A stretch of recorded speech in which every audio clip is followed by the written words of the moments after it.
HSC exam English second paper narration imperative sentence you said to him তুমি তাকে বললে let us go চলো যাই to the ক্লাসে direct speech you proposed to him তুমি তাকে প্রস্তাব দিলে that যে you should go তোমার যাওয়া উচিত to the ক্লাসে said reporting verb you reporting ভার্বের সাবজেক্ট হিম রিপোর্টিং ভার্বের অবজেক্ট said এর পর হিম একটা অবজেক্ট থাকার কারণে এখানে টু প্রিপোজিশন বসানো হয়েছে said এর পর সরাসরি দ্যাট বসলে কখনো প্রিপোজিশন বসে না অনুরূপভাবে প্রপোজড এর পর একটা অবজেক্ট হিম আছে এই জন্য টু প্রিপোজিশন বসানো হয়েছে প্রপোজড এর পর সরাসরি দ্যাট থাকলে এখানে প্রিপোজিশন বসতো না তাহলে said reporting verb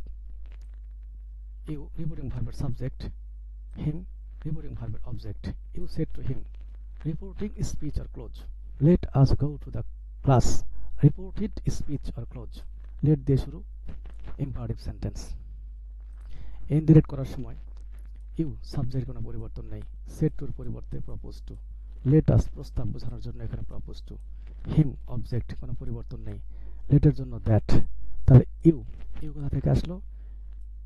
সাবজেক্ট পজিশনে 2 অবজেক্ট পজিশনে 3 অর্থাৎ সাবজেক্ট পজিশনে সেকেন্ড পারসন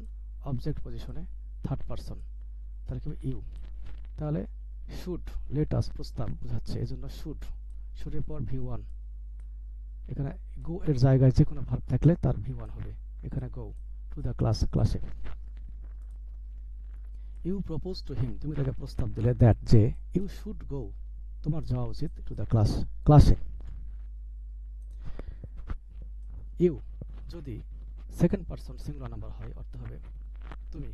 আপনি তুই তখন এখানে অর্থ হবে ইউ শুড গো তোমার যাওয়া উচিত আপনার যাওয়া উচিত তোর যাওয়া উচিত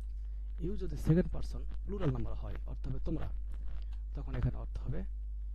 ইউ শুড গো এর অর্থ হবে তোমাদের যাওয়া উচিত আপনাদের যাওয়া উচিত তোদের যাওয়া উচিত